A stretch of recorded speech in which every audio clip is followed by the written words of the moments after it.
Bueno, buenos días, mi nombre es Juan Daniel y en este día les voy a hablar sobre potencial eléctrico. Bueno, el potencial eléctrico en un punto del espacio es una magnitud escalar que nos permite obtener una medida del campo eléctrico en dicho punto a través de la energía potencial electrostática, que adquiriría una carga si la situásemos en un punto, como podemos ver en la imagen. El potencial eléctrico en un punto del espacio, en un campo eléctrico, es la energía potencial eléctrica, que adquiere una unidad de carga positiva situada en dicho punto. Como podemos observar, tenemos que V sub A es el potencial en el punto, K es la constante de proporcionalidad, R sub A es la distancia entre la carga y el punto, y Q es la carga que crea el campo eléctrico. También les voy a hablar un poco sobre lo que son el potencial eléctrico creado por varias cargas puntuales, que vendría siendo, si el campo eléctrico es creado por varias cargas, el potencial eléctrico en un punto sigue el principio de la superposición.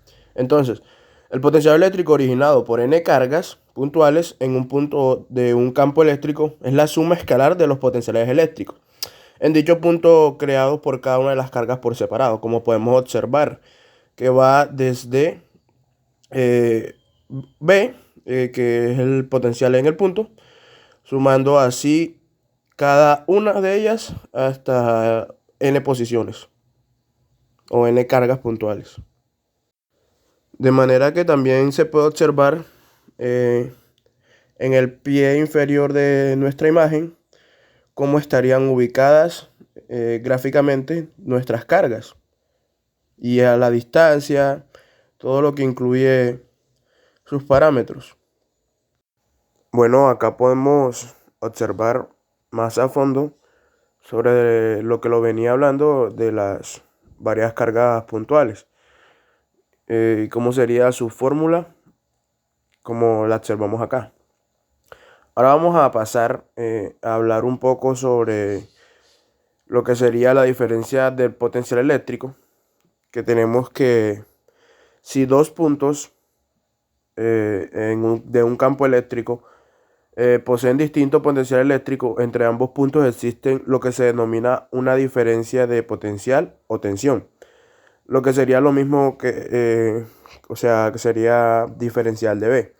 Este valor se encuentra íntimamente relacionado con el trabajo eléctrico y, por definición, el trabajo que debe realizar un campo eléctrico para trasladar una carga Q desde un punto A a otro punto B dentro del campo se obtiene por medio de la expresión que estamos observando en pantalla. Y si aplicamos la definición de potencial eléctrico, se obtiene la, la otra fórmula. También se tiene que la diferencia de potencial eléctrico entre dos puntos, o sea, un punto A y otro B, de un campo eléctrico, es el opuesto del trabajo realizado por el campo eléctrico, para trasladar una unidad de carga positiva desde el punto A al punto B. Bueno, también se debe hablar un poco sobre potencial eléctrico y el movimiento de las cargas. Acá podemos analizar detenidamente la expresión de la diferencia potencial. Bueno, con lo siguiente tenemos que, tal y como vimos en el tema del trabajo eléctrico, el trabajo realizado por una fuerza eléctrica para desplazar una carga Q desde un punto A a otro punto B, sin presencia de fuerzas externas, es un valor positivo. Y si estudiamos qué ocurre si la carga Q es positiva o negativa, obtenemos que mientras que la carga se mueve desde el punto de menor potencial a mayor potencial, también se tiene que se mueve desde el punto de mayor potencial al de menor potencial. Por tanto, las cargas positivas se mueven desde las zonas de mayor potencial eléctrico a zonas de menor potencial eléctrico. Y las negativas se mueven desde zonas de menor potencial eléctrico a zonas de mayor potencial eléctrico. Y teniendo en cuenta que, tal y como estudiamos en el apartado de intensidad del campo eléctrico, las cargas positivas se mueven al sentido de dicha intensidad. Entonces la intensidad del campo eléctrico se dirige siempre desde zonas de mayor potencial a zonas de menor potencial. Y la intensidad del campo eléctrico apunta siempre hacia potenciales decrecientes. Bueno, en este caso, ahora vamos a hablar sobre capacitancia. La capacitancia es la capacidad de un componente o de un circuito para recoger y almacenar energía en forma de carga eléctrica. Se tiene que los capacitores son dispositivos que almacenan energía disponibles en muchos tamaños y formas. Consisten en dos placas de material conductor, generalmente un metal fino, ubicado entre un aislador de cerámica, película, vidrio u otros materiales, incluso aire. El aislante también se conoce como un dieléctrico y aumenta la capacidad de carga de un capacitor. A veces los capacitores se le llaman condensadores en la industria automotriz, marina y la aeronáutica. Las placas internas de estos están conectadas a dos terminales externos, que a veces son largos y finos y se asemejan a diminutas antenas o patas metálicas. Estos terminales se pueden conectar a un circuito. eh, a continuación, los capacitores y las baterías almacenan energía.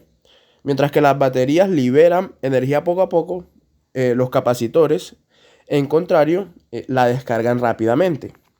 Por ejemplo, un capacitor que está conectado a una unidad de flash de una cámara digital recoge energía de la batería de la cámara y luego la libera en una explosión cuando se activa el obturador, o sea, cuando se toma la foto. Según su tamaño, el capacitor puede necesitar 1 o 2 segundos para recolectar bastante energía para volver a tomar otra foto o hacer otro flash. Y un capacitor acumula energía, que sería en voltaje, a medida de que fluye la corriente a través de un circuito eléctrico. Ambas placas mantienen cargas iguales y a medida que la placa positiva recoge una carga igual fluye fuera de la placa negativa. Digamos que cuando el circuito está apagado, un capacitor retiene la energía que ha reunido, aunque generalmente ocurre una leve fuga. Bueno, tenemos que la capacitancia se expresa como la relación entre la carga eléctrica de cada conductor y la diferencia potencial, es decir, la tensión entre estos. El valor de la capacitancia se mide en faradios, que sería la F, denominados así en honor al físico inglés Michael Faraday. Faraday, sí, que fue su gran exponente. Un faradio es una gran cantidad de capacitancia y la mayoría de los dispositivos eléctricos domésticos contienen capacitores que producen solo una fracción de un faradio. A menudo una millonésima parte de un faradio o un microfaradio, como podemos observar en la imagen, son tan pequeños como un picofaradio, que es una billonésima parte de un picofaradio. Bueno, sí, picofaradio. Por otra parte, los supercapacitores pueden almacenar grandes cargas eléctricas de miles y miles de faradios. Tenemos que la capacitancia puede aumentar cuando las placas de un capacitor, que es un conductor, están colocadas más cerca entre sí. Cuando las placas más grandes ofrecen más superficie, cuando el dieléctrico es el mejor aislante posible para la aplicación. También en los circuitos eléctricos los capacitores se usan con frecuencia para bloquear la corriente continua, que es la CC, y a la vez permiten el flujo de la corriente alterna, que sería la CA. Hay algunos multímetros digitales que ofrecen la capacidad para medir la capacitancia, y esta es una de sus funciones. Entonces los técnicos pueden identificar un capacitor desconocido o sin etiqueta, detectar capacitores abiertos o en cortocircuitos, y pueden medir directamente los capacitores y mostrar su valor. Ya que sabemos todo esto, ya sabemos la capacidad eléctrica de un conductor, que es una magnitud escalar que relaciona la carga almacenada en un conductor y el potencial que adquiere de forma aislada, como podemos observar acá en la imagen, que sería C, que es la capacidad eléctrica, que se mide en faradios, y que es igual a la carga del conductor sobre el potencial eléctrico en cualquier punto del conductor, que se mide en voltios y la carga se mide en columbios. Y yo creo que para terminar ya con este tema, el faradio, al igual que el columbio, se trata de una unidad muy grande, por lo que es común que se deba trabajar con sus múltiplos de estas. Y podemos observar acá en esta imagen los milifaradios, los microfaradios, los nanofaradios y los picofaradios. Y a continuación le vamos a hablar sobre lo que sería la corriente eléctrica. Bueno, ya sabemos que ahora vamos a hablar de corriente y lo voy a explicar de una forma muy simple.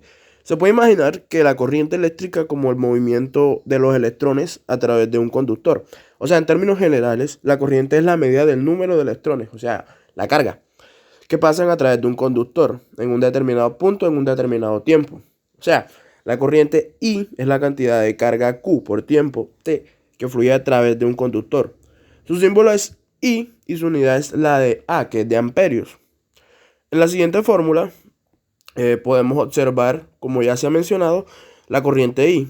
Puede entenderse como una carga Q por un tiempo T. Y a partir de esto se puede tomar y formar la siguiente relación física o la siguiente fórmula. Deduciendo así que en términos generales sería la intensidad por el diferencial de la carga por el diferencial del tiempo. Bueno, ahora hablar un poco sobre la ley de Ohm. Además del cálculo mediante la carga y el tiempo, también es posible calcular la intensidad de la corriente mediante la ley de Ohm. La ley de Ohm establece que la corriente eléctrica es igual al voltaje eléctrico, o sea, la V, a través de la resistencia R, como podemos mirar en nuestra fórmula, que es la intensidad, que es igual al voltaje sobre la resistencia. Por consiguiente, cuanto más alto sea el voltaje aplicado en un circuito y más baja sea la resistencia, mayor será la intensidad. O sea, bueno, ahora uno de sus cálculos más comunes en cuanto a intensidad se refiere se basa en la potencia eléctrica, que es P. En general, la conducción eléctrica P resulta del producto del voltaje B y la corriente I, como podemos observar en la fórmula. Además de que si se quiere calcular la intensidad de la corriente a partir de esta potencia, la fórmula debe ser modificada y en consecuencia terminaría como intensidad es igual a potencia sobre V, que sería el producto del voltaje. Bueno, ahora la unidad de la corriente, en este caso la unidad de la intensidad de la corriente es el amperio y se abrevia como A, como podemos observar acá, que sería intensidad igual a 1 por A, que sería el amperio, que sería siendo lo mismo, no necesariamente tendría que cambiar. Por la relación con la carga Q y el tiempo T, la unidad de la intensidad de la corriente puede definirse como coulomb por segundo, como podemos observar en la fórmula siguiente.